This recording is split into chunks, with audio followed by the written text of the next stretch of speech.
In episode number 213, we cover Sigourney? I always thought it was Sigonia, so I don't even know. So we cover Sigourney Weaver in The Defenders. We also got our first look at Mera in 2017's Justice League film, my counterpart as Aquaman, next year. Is this somebody I can cosplay as? We will talk about it later. Also, for our comic book highlight of the week, we have a series that has been hitting it out of the park. This issue will be no different. It's The Flintstones number 4. All of this and more on today's show.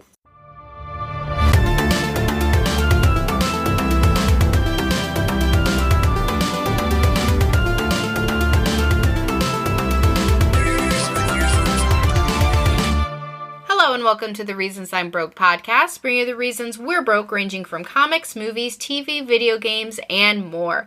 I am Kelli. And I'm Daniel. And we started this tradition a few episodes back where we talk about something Halloween-y leading up to Halloween-y. Leading up to Halloween. So I have a sweet story. It is probably my favorite Halloween story. I met a little boy once. Little boy, probably like 4. And for those of you who know me, know I have terrible baby fever, particularly for 4-year-olds. I know they're not babies anymore, but that's when they're the cutest, because, like, they're just learning about life, and I'm like, oh, you'll learn. You will get jaded. Yes. So I met this little boy who was dressed as a UPS man, and his costume was spot on. Like, he had a little brown pants and a little brown coat, and he even had a UPS package under his arm. And I saw him, and I was like, oh, is that package for me? And he goes, no. And I was like, oh, this little boy's 4, but okay, whatever. And I'm like, oh, so where's mine? And he looks at me out of the corner of his eye, and he goes, I already delivered it to your house. And then, like, he walked away. He was done. What a badass. He was so cool. And I'm like, you're my hero, kid.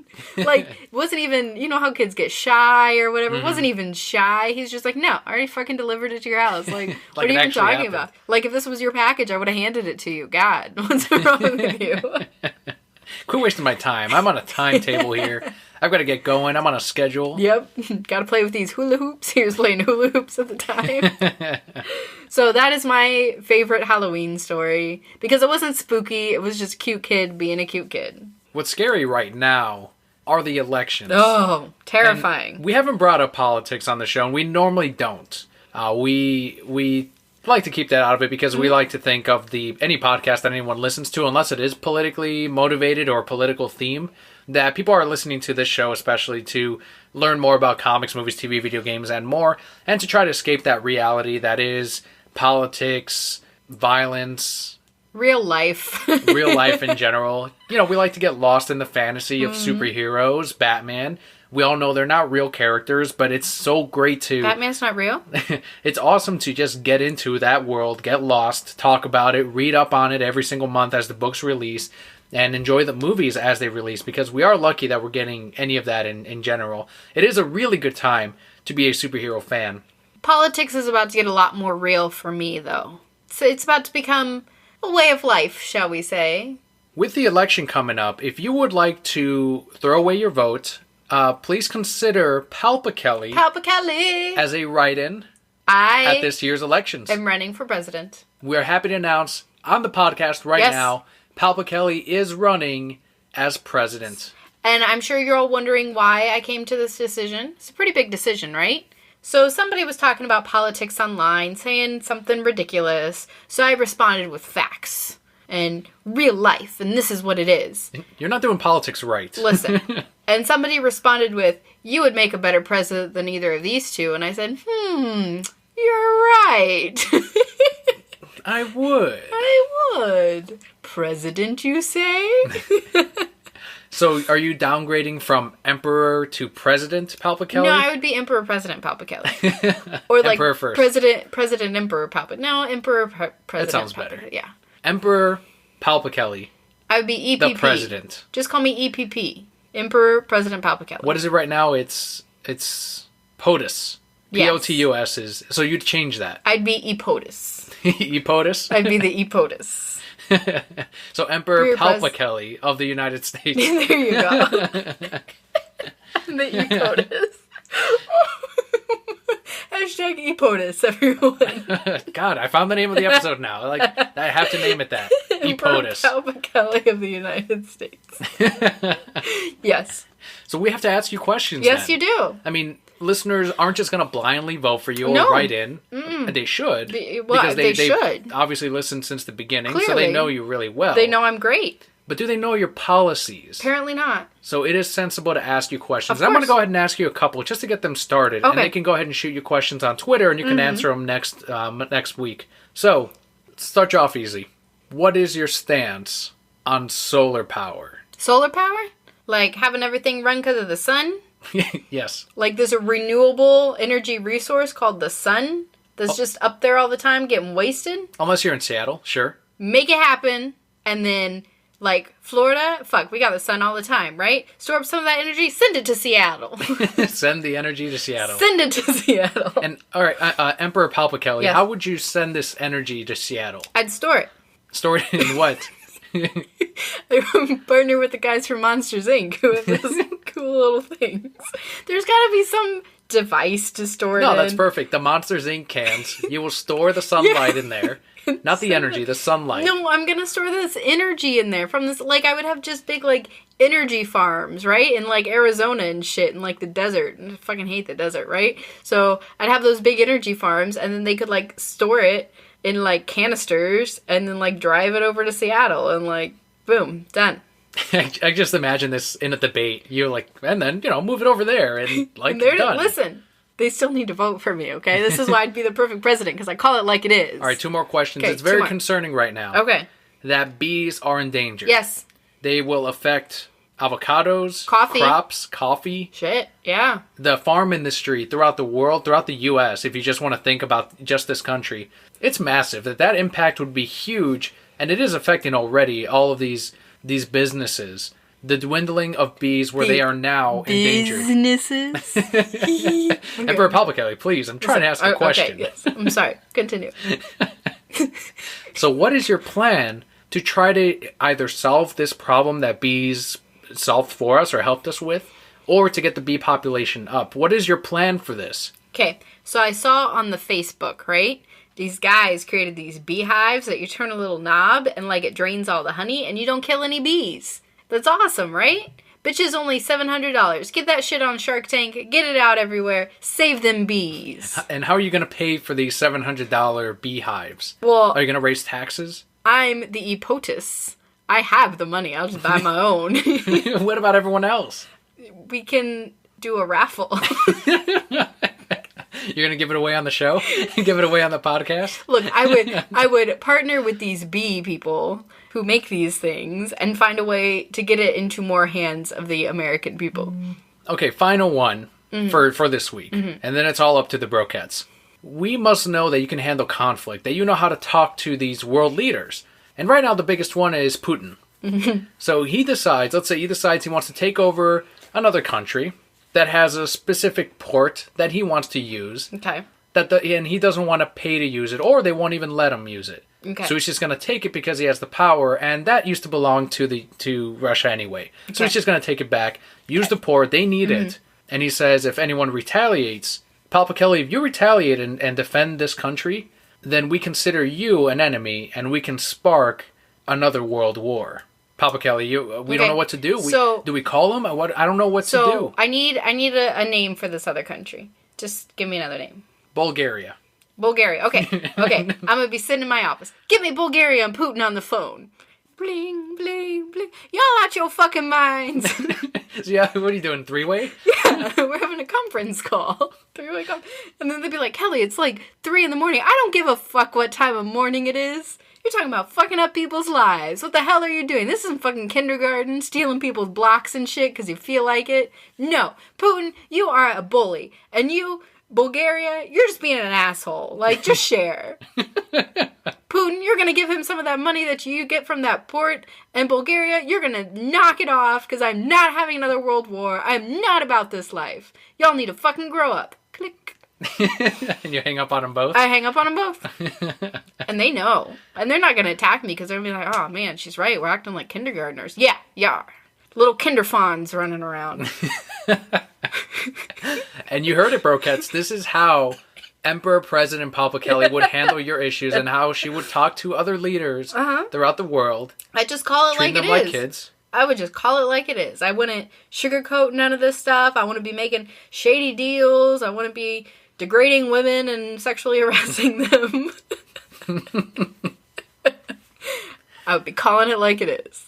For your consideration, write in Kelli at the elections. It'd be great if I got enough votes to where people are like, who the fuck is Kelli? The government has to look it up. Yep. Here I am. Go through the trouble, spend thousands. If you guys have a question that you want me to answer, so that you feel more confident about writing me in, because I already know you're confident about writing me in, but you want to know more. Or you're trying to convince others, maybe? Convince others, yeah. So hit me up on Twitter at Kelli, #EPOTUS. And just let me know what issues you want me to talk about. And I will tell you how I will handle them. I came up with some good questions. You did. I think Brokettes can do better. Let's hear it. And for all of you joining us for the first time, the way we format our show is first we start out with some news. We start out with some great political topics this time. Ways that I would change this nation. And the world. And the world. Y'all being fucking kindergartners. Stop it. Put that on a poster. Yeah. So we start out with some news, and then we follow up with our comic book highlight of the week. So, some great news for this week, our first piece of news, and something you should have asked me as the EPOTUS. What Pokemon would I also add to Alola?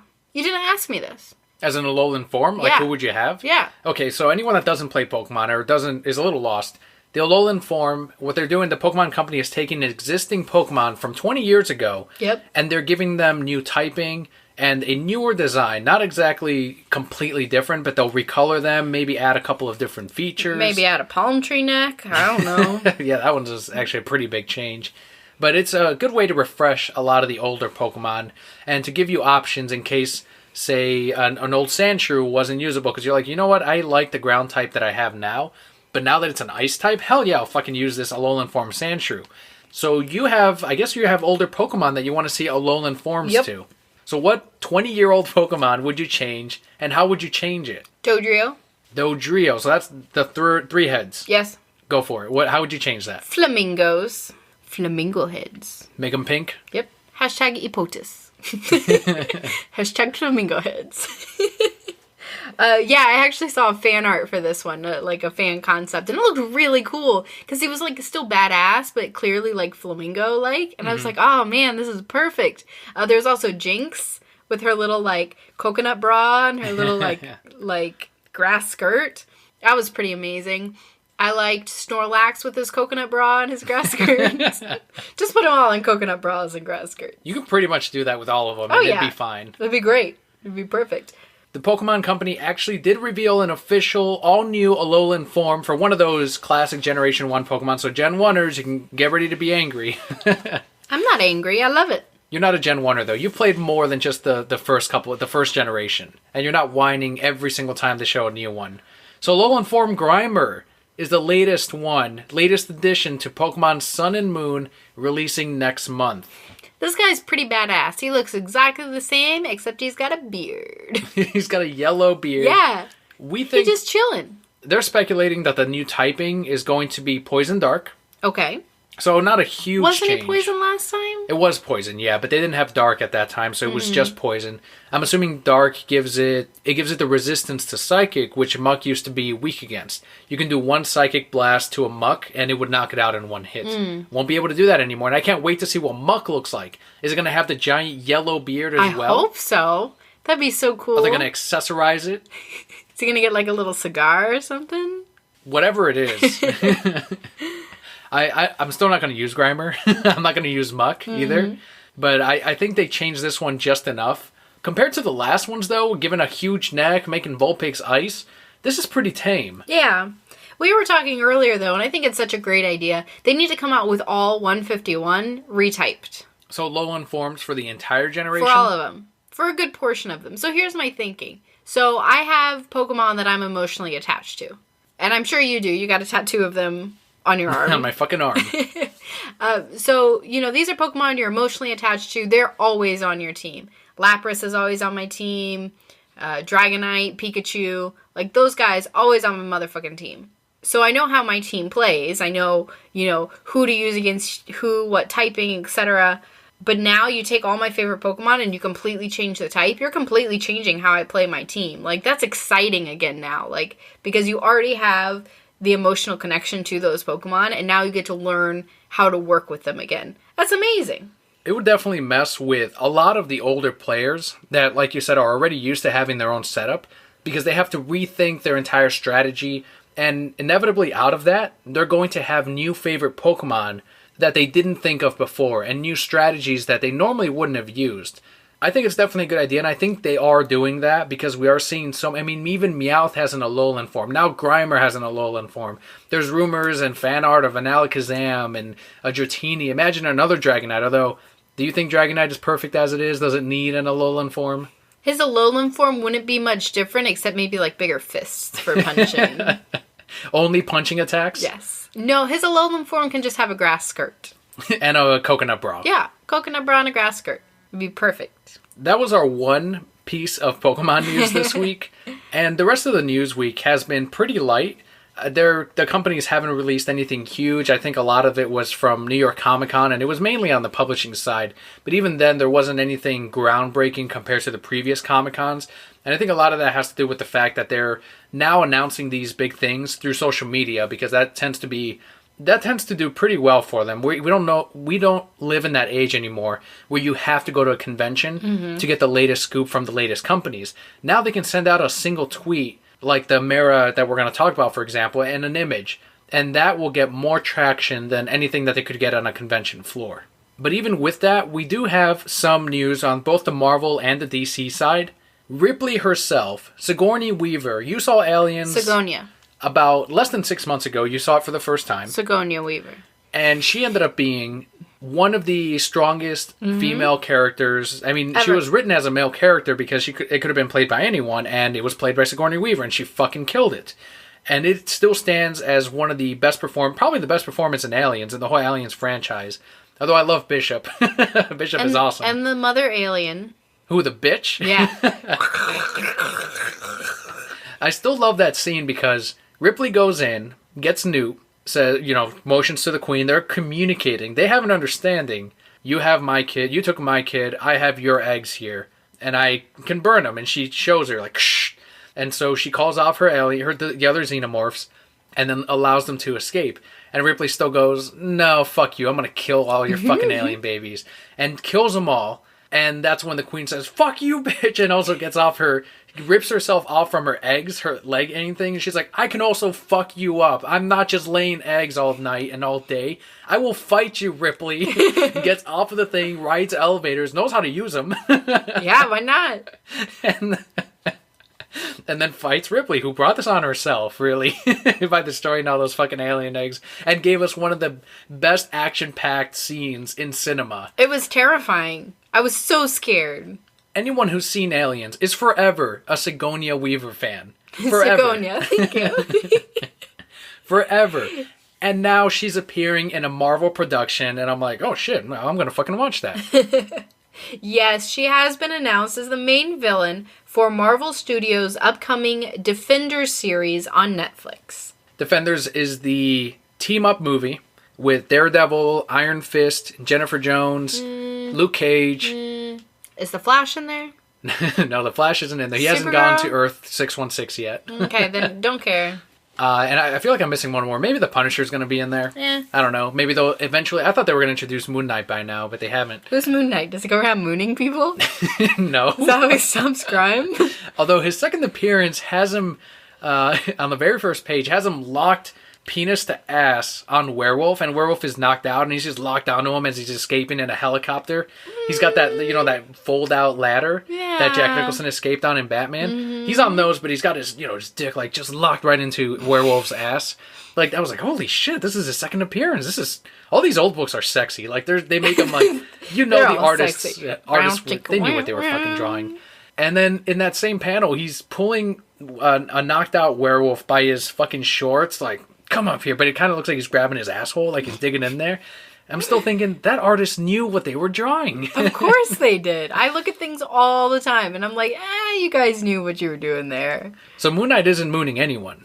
He's He's grabbing people by the... Well, he's making them moon him. Yeah. Just pantsing people. And if you don't moon him, he just pulls him right down. Just gets what he wants. That's the second appearance of Moon Knight. I don't know how we got there. So Moon Knight is not in Defenders, unfortunately. Unfortunately. Could Chris Hansen make an appearance if he was? If he wants to, but we'd also have to see Ocean Master. Yeah. And if we're going to have Moon Knight and Ocean Master team up, Stop they it. have to fight at first, but then team up. Like, Ocean Master's trying to come on his face, but then Moon Knight's dodging him and trying to pull down his fucking face, trying to get him to moon him. And then eventually they work together because they realize that they're both... if Ocean Master's coming on his face, aren't his pants already down? So Not necessarily, because he might have like a slot. Like, you don't think he's equipped already? Because that's going to take it time to take him off. I'm sure he's got like an opening, so you can just fire like...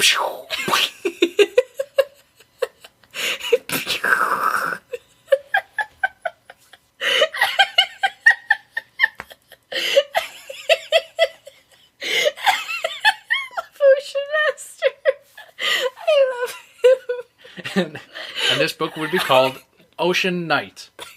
Or Moon Master. the Ocean. Moon the Ocean. Moon Master's pretty good, though. Actually, Moon Master's better. Moon Master. Moon Master. That's a team up. Moon Master #1. Endorsed by the EPOTUS. Oh, man, I can't. How did we get on this? So back to the Fenders. And Sigourney Weaver. Sigourney's like, come on, guys. Talk about me. Speaking of Chris Hansen, I haven't shared this joke with you yet. Sorry, going back. Rabbit trails. That's what I do.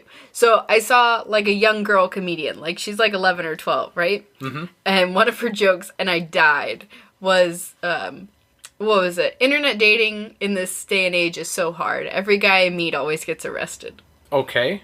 Because she's 11 or 12. Oh. And then I just like, Chris Hansen! Speaking of Chris Hansen, we're going to get to Sigourney in a minute. But someone brought up this question, and I'm serious about this one. I catch up on Hansen versus Predator at work. Mm-hmm. Like during my breaks, I either watch the Ricky Gervais show, or I watch, right now I'm on this Hansen versus Predator kick because it comes out every week. Like they'll put up 1 or 2 pedophiles. Are you watching this without me? Sometimes, yeah. Sometimes I am watching it without you. You can't just say that so casually. Let me get to it, though. You just yeah, I do it. Guess what? I had the opportunity to watch The Flash, and you know what I said? I said, no, Dad, because I have to wait for my husband because I love him, and we can't watch TV shows without each other. But you know what? Next time, I'll just say, yeah, I did. I think The Flash and Hansen vs. Predator don't quite stand next to each other. So I'm coming off of this. I'm watching Hansen vs. Predator, and I'm laughing because it's a funny one. The pedophiles are sometimes funny. I can't help it. Sometimes they're funny. I wouldn't know. You saw it. It's the one with the bald guy. No, I don't remember. You probably watched it without me. So I'm coming out of it. I've seen it. And I'm laughing. I'm telling my coworker, "Oh man, that last one was funny. He really tried to get out of it. You should have heard his excuses." And my coworker said, "Oh yeah, it's not really nice that they're glorifying the embarrassment and they're glorifying the crime and the criminals in this television show that doesn't really help the issue." I'm like, but it's really funny though. Okay, well. And he's against shows like this because he says that it doesn't, at the end of the day, help the issue any. Which my argument was, they're getting kid touchers off the street. And he's like, yeah, they're getting like 10 of them off the street, but then they're making an investigation, putting them on television, and then that's it. They're not taking that money and donating it to stopping human trafficking or stopping internet predators or anything like that. But I'm still thinking, but that's 10 people that are not on the street possibly committing a crime to someone that could hurt them, or maybe they're not even caught and they're hurting all these people. That's my whole argument. And on top of that, it's funny. Like, it's entertaining. Like, why can't we at the same time laugh at them? And it's... And so his other argument too was that it is affecting the families and friends of these criminals that are now being showcased on television, whereas if they didn't show them on television and they were just caught, sure, these members would still be affected, but not on a larger scale, and not an as large a scale. Instead, they're amplifying that embarrassment for the people that weren't involved in it. What are your thoughts on do you think that's correct? Do you think it's glorifying the crime and pretty much essentially being cops, but for pedophiles? Well, as your future EPOTUS, This is on the record? Yes. I would increase funding to Chris Hansen so that he can catch more than 10 of them. And so that we could also donate to stopping human trafficking and educating children on the importance of not meeting strangers on the internet. And it's hella funny. I understand the argument from both ways. I see what they're saying, but they're taking something that's fun and finding the negative in it. Like, it's fun. Let it be fun. Fun. By Kelli. Yeah. Hansen vs. Predator. It's fun. Emperor President Palpa Kelli. EPOTUS. I don't know if I'd call it fun, but it's funny. It's... Sometimes. Sometimes the guys aren't funny. And it's like, well, they caught him. That one's... But then there's Sir Please. Oh my god, there's Sir, so many please. classic ones. Sir Please. But, okay, so here's the thing. Yes, a bunch of people are seeing this person get arrested. And yes, some people who watch this probably know that person. So then they then go to their families and say, hey, I saw this, your husband on TV, like, trying to get with this little girl, right? But then what happens if you just don't see their husband for a while and you're close with them, and then you're like, where's your husband? And then you can make up something? Is I that what you're saying? guess. Because they know I don't why know. they got arrested. Here's my thing. If you ever went out and tried to get with a little girl, I'd be like, yeah, put his face on TV. Let everybody know. My whole thing was, look, they committed the crime, brought it on themselves. As soon as they entered that house, they broke the law. I mean, they broke the law just by talking on the internet already. They can get arrested for that. That's how the senator was chased down at his home. My argument is they have no rights. Like, they've relinquished their rights at that point. They can take pictures all they want. Just like, what about the rights of their family? It's just by association. I mean, it's just not you can't really protect that. And that's the same case if they get arrested. People can find out what they got arrested for regardless because it's public knowledge. So I don't know. I mean, I guess I would... I don't know if most people make fun of them or something like, oh, your husband was funny on television. He just made up shit. Like, I don't think that happens. No, I don't think that happens. I think just the idea of now everybody knows. As a mother, now everybody knows my son did this. You know, and you realize that nobody really knows your son. Nobody knows you. Nobody knows that he's your son, but they all know that he did this. Mm-hmm.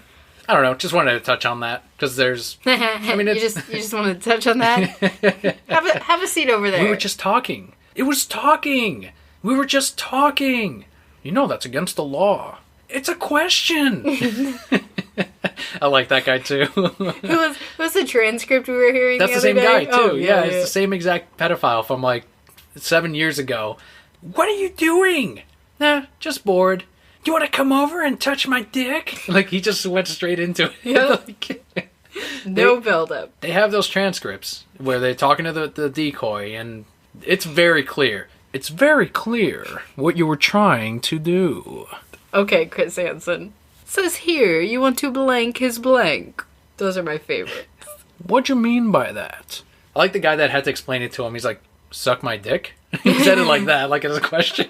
And Chris's face was like, yeah, I know what it is.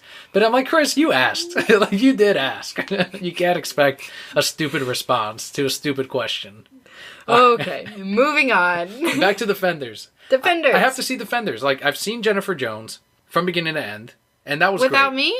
Yeah, I saw all of it. It was good. I saw... Without me? Yeah, you weren't interested in it when we were watching it. When I was watching it, you didn't care. Because you're like, what is this? Oh, it's Marvel's new television. I don't care. And then you walked off. You should know that never means I don't care. If something's good, you fucking tell me it's good. We can watch it. I mean, it's all on Netflix. No, Season 2 is not forever. I don't care anymore. So Jessica Jones, I've seen. I'm liking it. We saw Daredevil Season 1. We're not seeing Daredevil Season 2. I guess I have seen a few episodes from Season 2, but it hasn't really caught me like Season 1, so I stopped. But Jessica Jones is really good. Again, more TV shows without me. Not seeing Luke Cage. Not seeing Iron Fist either. But Defenders with Sigourney Weaver and Jennifer Jones, you got me sold. I wouldn't know because you watch these without me. So. Are you going to see it for Sigourney? Sigourney? Yeah, maybe I might. I don't know. Maybe I'll just watch it without you and see what I think. Sigourney Weaver is actually going to be playing a villain. Not her first time playing a villain. But good on fucking Disney to get a strong fucking actress like that into a show like Defenders. Sigourney could carry that role of your entire team against me. Yeah, let's do it. Go ahead. Let's play this game. Defenders will be 8 episodes long and is scheduled to premiere in fall 2017. I mean 2018, Danny. 2018, that's when you're going to watch it. So that I can watch it all without you and say, oh, it was so good. It was great. It was the best thing ever. Best thing I've ever seen in my life. Moving on to some DC news. The first image of Amber Heard as Mera from next year's Justice League film was released by Warner Brothers along with some concept art. So the basics to Mera are there. If you haven't seen the image, it's up all over the place. It's on Facebook. It's on Twitter. It's on Newsarama, Comics Alliance, everywhere. The basics are there. She's got the red hair. I got it. She's got the Mera crown, like in the comics. I can make that. And she's got the green jumpsuit. I have a Harley Quinn jumpsuit. This jumpsuit, though, is more armored to match the Aquaman one. But it is still a jumpsuit. That is pretty damn close to what you have in the comics. And I don't think anyone's either is going, it has to be exactly like the fucking Mera one. No. But there haven't been huge differences either way in Mera's designs throughout the years. There's been, I know in DC Comics Bombshells, there's a huge difference there, but obviously that's not where they're taking inspiration from. I think this is good. It looks like the comic book version, but made for film. I agree. It definitely looks very, very close to the comics. Like you said, just a little bit more armored. My big question, though, is this going to be something that I could cosplay? Best of luck. No. The answer is no. 1, I don't like to do sit-ups. 2, I don't like to do squats. 3, if I don't do both those things, I am never going to look good in a skin-tight jumpsuit. I thought you were going to say 4. There's armor to be made on it. And that's difficult to do. I mean, we tried to do that with the Mass Effect suits, and we didn't have success. We didn't really try that hard. If you look at the designs on Mera's armored suit, they match Aquaman's. They have the same, triangle designs. They're Hawaiian tattoos, but they work those into the suit, into the designs. Just get some tinfoil. That's true. You can do the tinfoil version of Mera to go with my Aquaman. The poor man's Mera. Can I use tinfoil for my crown, too? Get some styrofoam and then put the tinfoil on top of it. Yeah, it'd be perfect. Or just get a fucking Burger King crown and put the tinfoil on top of that. Just cut off all but like the 2 spikes or whatever she's got going on. Do they still make those Burger King crowns? I feel like they do. The last time I got one was my 22nd birthday, so a long ass time ago. Oh, Burger King. The reason you'd go was for the onion rings. Oh, man. Remember when we first moved and we didn't have, any kitchen anything and we just ate french fries and onion rings on the ground? Just heart attack in a bag. Yep. So good. They have good iced coffee, too. Honestly, their fries are better than McDonald's. I like their fries more. I don't know if you remember that huge movement they did, and they partnered up with Disney and Toy Story. The Spud french fries. I don't. Made with real Spud potatoes. I mean, most french fries have some potato in them. They went from the thinner fries that were similar to McDonald's, and they went to the thicker potato-y ones. And it seemed like they had less salt on them compared to McDonald's. McDonald's used to put a shit ton of salt in their fries. I don't know if you noticed, but if you get fries now from McDonald's, they're a lot less salty than what I got as a kid. Well, yeah, because everybody's more health conscious now. Which is also something I would work on as your EPOTUS. You'd call out restaurants for their nonsense? Yeah. Yo, you don't need that much oil. Shit ain't good for you. Clogging arteries. How would you shut down McDonald's and their salt? McDonald's. Stop it. What about M&M's and the Red 5 and Yellow 7 that causes cancer? No, I need that shit in my McFlurries. You're keeping that. Yeah. But only the little M&Ms. I mean, they can get rid of the colors on them. That's fine. Just give me, the crunchy candy shell. It can be white. They have those at the M&M World. Is that what it's called, the M&M World? Yeah. At the Florida Mall? I mean, okay, so have you ever stuck an M&M in your mouth and then sucked off all the color and then looked at it? It's white. It's white. Right. The ones at M&M World, they're white, but they still color them white. Does that make sense? Like they do the candy shell and do the color shell. Yeah. Just leave it at the candy shell. That's fine. Don't add color. So we'll have blue, white, brown, green. No, they're not making them different colors. They're just leaving it at the candy shell. No, that's what I'm saying. They're getting rid of the M&Ms with the colors. Yeah. The color problems, and they're making those white. But they're still keeping the colors that aren't really causing problems. I was just going to say just make them all white. Fuck it. Whatever. Am I your advisor to Emperor President Kelli? Am I solving problems? No, you'd be the first man of the White House. Can I... Well, if if Clinton gets elected, is Bill First Lady? Yeah. Can he just still be First Lady? That's fine. So you're going to be First Lady. Fine. / Empress. Empress Danimal of the White House. Why are they calling him First Lady? I don't know. That's just always what we've called him. The significant other of the president. We just assumed it'd always be a man. So we have to keep the title. It's in the unread part of the Constitution. It's on the back. Is that the part that Nick Cage went and found? Yes. Nicolas Cage. He went and found and here it says. And the spouse will always be referred to as the First Lady. In spite of sex. So you're going to be the First Lady. So correct. I mean, you can be my advisor too if you want. But I'm just saying, I only eat them in my McFlurry. They don't need to be fancy colors. I just like the crunch and the taste. So the Mera costume. This design was put together by Michael Wilkinson, who did all of the costume designs for Justice League. Amber Heard will also co-star in 2018's Aquaman as well, which we assumed. How much of Atlantis do you really think we're going to see in next year's Justice League? A lot of it. Oh, in Justice League? No. In Aquaman, a lot of it. I think we're going to see Atlantis in Justice League. I think we're going to see Atlantis. I don't think we're going to see a lot of Atlantis. We're going to see Mera. She's... what do you think do you think she'll fight in the Justice League movie? I hope she fights with Wonder Woman because Wonder Woman and Aquaman got it on. When did this happen? In Flashpoint. Not in this continuity. Well, isn't that what happened? Isn't that why Aquaman and Wonder Woman were trying to kill each other? Essentially, in Flashpoint. Okay. It's because she killed his wife, because she found out that Wonder Woman was sleeping with Aquaman, so she wanted to kill Wonder Woman. But Wonder Woman ended up killing Mera.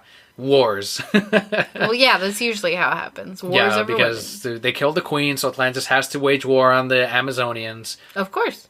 I don't know if that's going to happen here, though. I highly doubt that's going to happen. When I am the EPOTUS, it will happen. Whatever I want to happen will happen.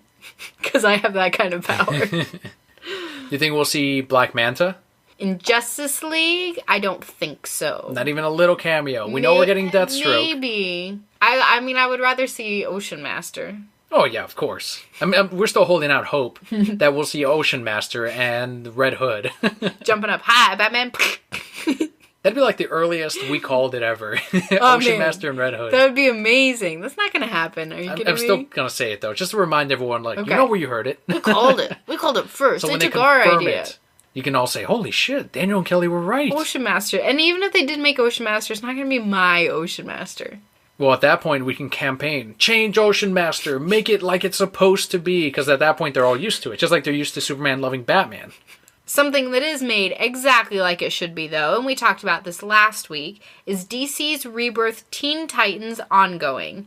Sad news for this book, though. It has lost its artist. A quote here from the artist. Thank you guys for all the Teen Titans love and support, and Teen Titans issue number 1 of the Ongoing will be my final issue for the series. He put this up on Facebook, so there's a couple of run-ons. Due to creative differences, I've decided to move on to other projects. And just to be clear, I left on my own, so there's no hard feelings or ill will. It's comics, not everything is magical, just the characters. That's from artist Myers. Again, he posted it on his own Facebook. So, what happened is he's being a whiny little baby. You're blaming the artist immediately. Yes. Creative differences. I can't. They want me to draw faster to get these books out on time. Holy shit, what if that was it? What if he was behind and they told... I remember when I went to the summit, they said if an artist isn't cutting it, we're going to switch on over to another artist. Maybe that is it. I mean, they're not going to admit that I was too slow. John Boy Mayers, full name, you can look him up on Facebook. That's where the post is. But holy shit, man, ask him. Brokeheads, go ahead and ask him. Were you too slow? Were you too slow? What happened? What's going fast on? Enough? So they switched you out for that. I mean, it's very possible. And if it is, hey, kudos to DC for being like, look, no, we're not playing these games. Readers don't like delays. No. They don't like hate delays. I think they hate delays more than they hate artist or writer changes.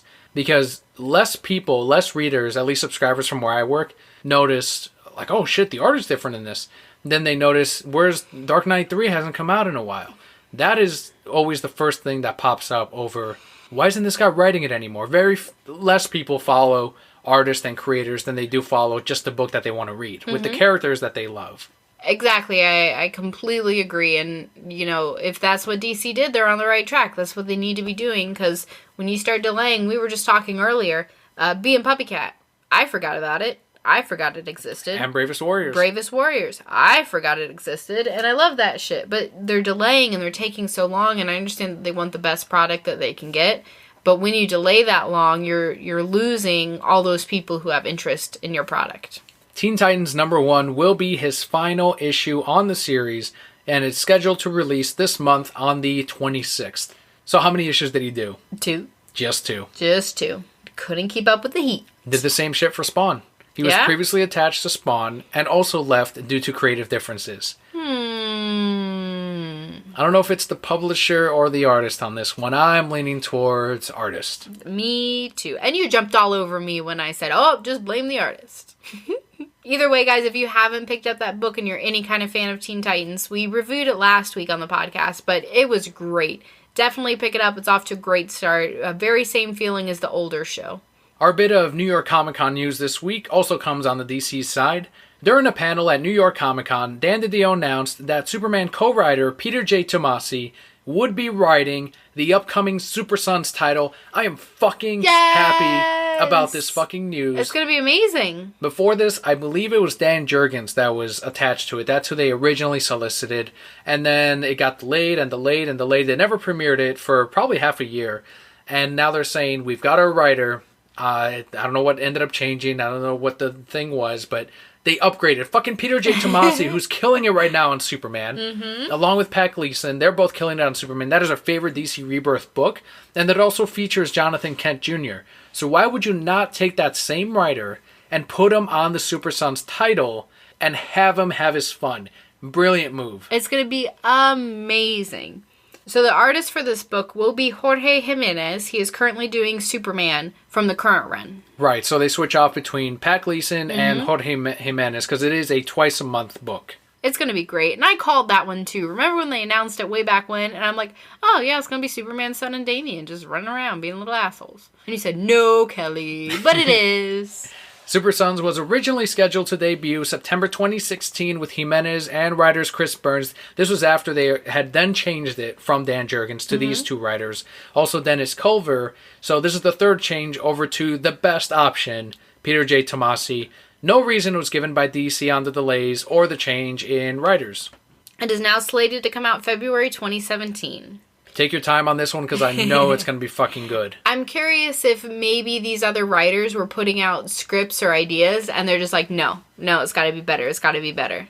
I don't know. Maybe it is. It seems like they're being a lot more careful with the books that they're bringing out. So that could have been it. Or it could be that they got brought up on another project and they got signed on to a different book. That happens all the time too. I want DC to be listening like, how is Kelly figuring up all this stuff? First the stuff with the writer being too slow, and now like these guys with their bad scripts. I just know, guys. It's power of the EPOTUS. Maybe we should write her in. Yeah, that's right. Put me in that book. I want to be in a comic book just once in my life. You're already in Anne Bonny. Well, okay. That's you as a pirate. Listen, I wish. But now, like, that's Anne Bonny now. Like, it used to be me as a pirate, but now I look at her and I'm like, yeah, that's Anne Bonny. She can be her own person. How gracious of you. How gracious of me. To allow this. To allow this. But hey, man, if you ever want to write me in a book too, just put me in the background. There you go, 2 I would minutes. die. I'd, like, rip it out and frame it. Ruin the book just for the page. You'd buy another one. That's I would. So that will do it for our news this week. The rest of the show, we do have the next segment of Batman Choose Your Own Adventure. And, of course, the comic book highlight, which is the Flintstones #4. But first, our Patreon shoutouts of the week. Patreon shoutouts of the week. This week we've got Neil on Twitter at NMattZ68. And John on Twitter also at John72Tex. Thank you guys so much for your Patreon support. To all the brokettes who are listening and say, I want to be a Patreon supporter also, and support Kelly's campaign. This is what I'm on this week. This is what this week is. Is this a super PAC? This is, yes. But no, we can't talk about a super PAC. Oh, Wasn't that's that the right. whole thing? You can't talk about a super PAC. You just make one. Why didn't Colbert run for president this year? He's trying to keep a show afloat. This is why. I would have been all over him running for president. Anyway, regardless. Okay, so if you say I want to be a Patreon supporter, you can head over to patreon.com/thereasonsimebroke for as little as $1 a month, which comes out to 25 cents an episode. You can help us reach different goals so that we can put on a better show for all of you. Goal number 3 will be a full revamp of the website, including a full e-commerce site, and 3 all-new t-shirt designs for Brokettes. I'm going to put up a picture of the one of them very, very soon. We also want to thank DecalAvenue.com for the help at the $5 decal tier. If you want to check out all of the tiers and how you can help support the podcast, once again, that's patreon.com/thereasonsimebroke. But of course, Brokettes, our show will always be free for you. The best thing you can do is leave us a review on iTunes, tell your friends about us, talk to us on Twitter, Facebook, all the different places, social media outlets that we have, because we put on the show for you. Hearing from you, getting to talk to you about the things that we love and the things that make us broke, that's why we get up every morning to do this show, because we do it every morning. But that's why we stay up late nights, edit, Dan edits, I stay up late to record this. And sometimes you check Twitter. And sometimes I check Twitter. I posted a picture yesterday. It was really funny. It was me making a face like this.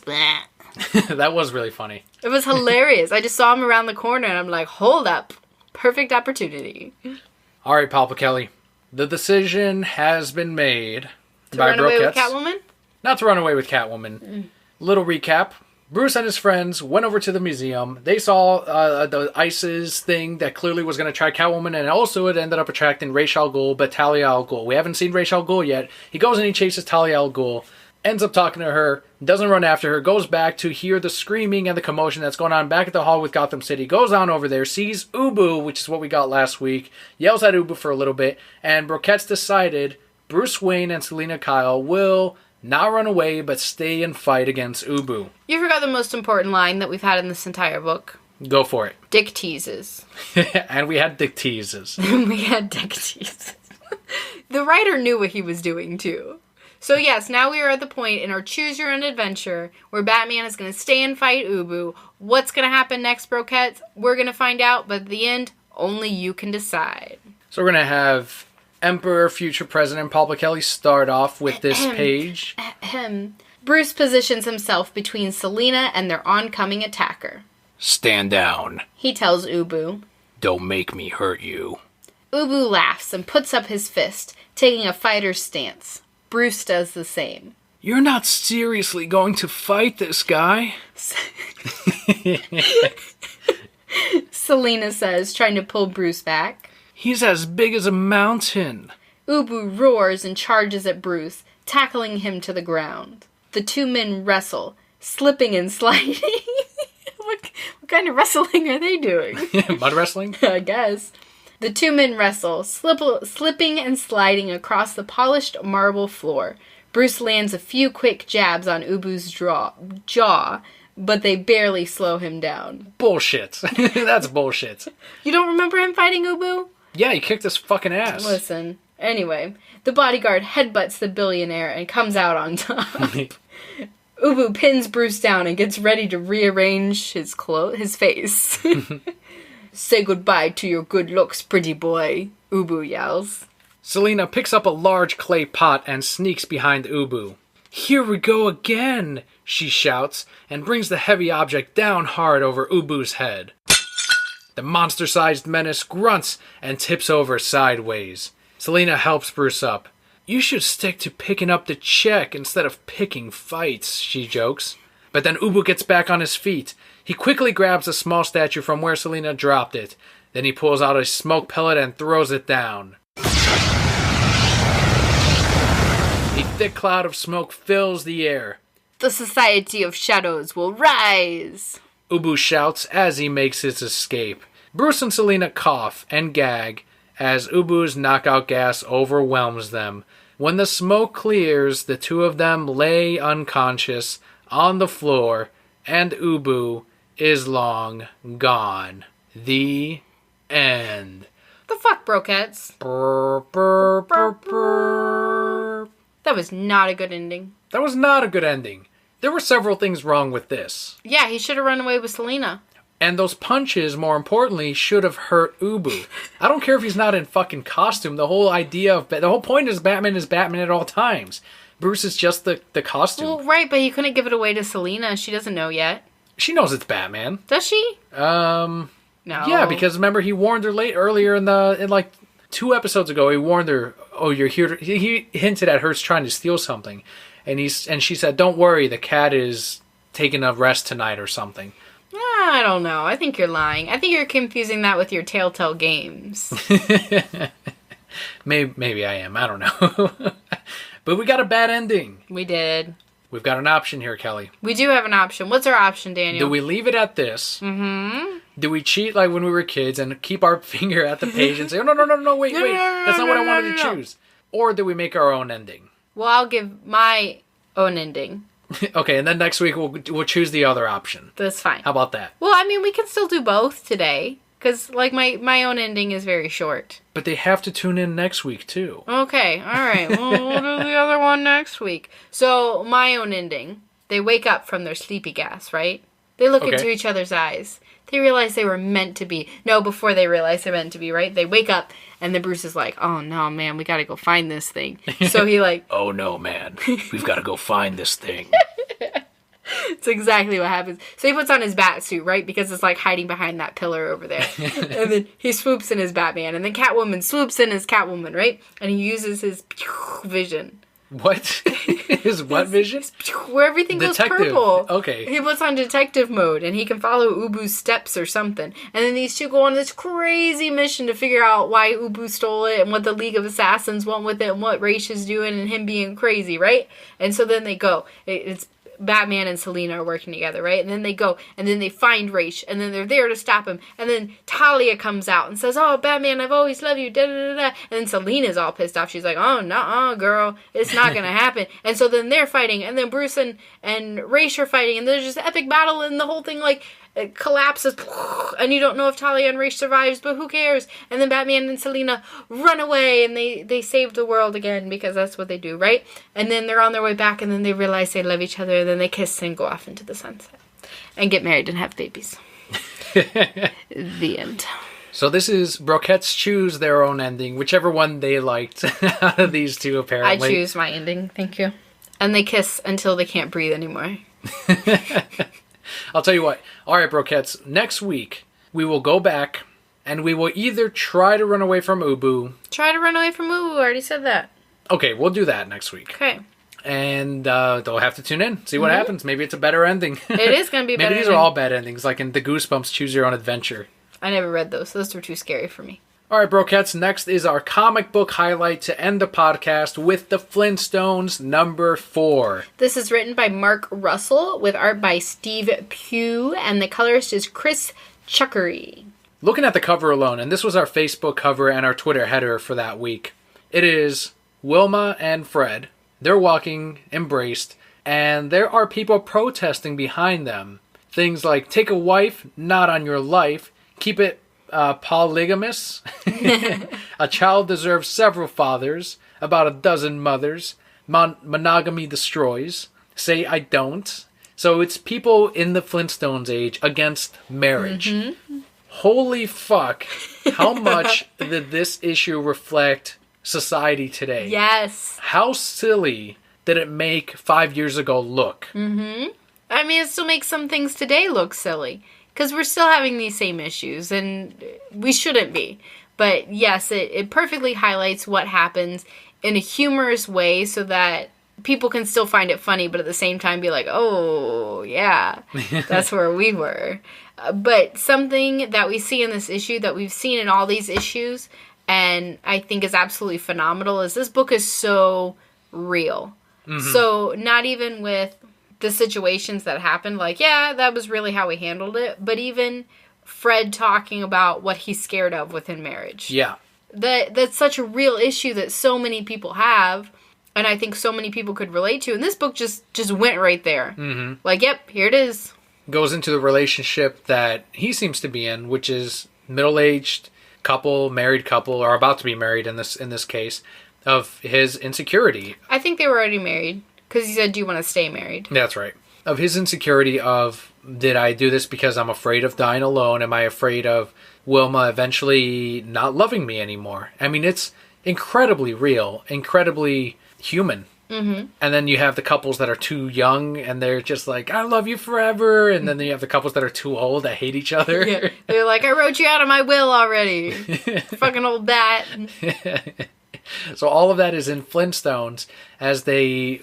I mean, yeah, it's the whole joke of it's people back then saying marriage is bad and... Because it wasn't around when I was a kid. That was the best line when they're like, so why are you against marriage? Because it wasn't around when I was a kid. It's just literally that's the argument. It's different. It's uncomfortable. Mm-hmm. It's the argument that we heard, 5 years ago and beyond all that.